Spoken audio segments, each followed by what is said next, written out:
Der Treffpunkt Steinsee ruft uns immer wieder an. Alle kommen vorbei, manche nur dann und wann. Da treffen sich halt jung und alt und feiern Partys, womöglich ist überall. Das Wasser lädt sich zum Baden ein, es ist zum Abkühlen gut und rein.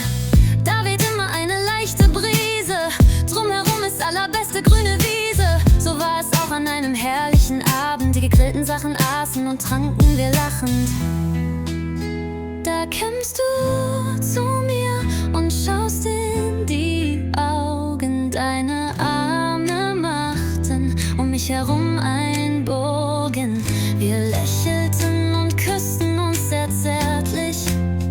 Dieser Moment war zu süß und sehr begehrlich. Es war nicht laut, nicht wild, nicht schwer, nur ein Berühren zart und wirklich fair.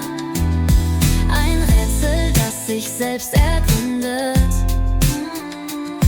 ein Tor, das sich zur Welt jetzt findet. Diese Nacht war sehr zum Verlieben. Die Freunde waren schon weg, aber wir noch geblieben. Irgendwann mal, da lagen wir zusammen auf die Wiese und lachten uns über unsere schönste Krise. Wir waren noch schüchtern, aber ganz schön verliebt. Endlich hat unser Liebe plötzlich uns doch besiegt. Am Morgen früh sahen wir gemeinsam den Sonnenaufgang. Erst morgenrot und dann daraus goldenes Licht trank.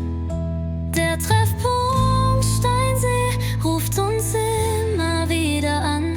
Alle kommen vorbei, manche nur dann und wann. Der Treffpunkt Steinsee.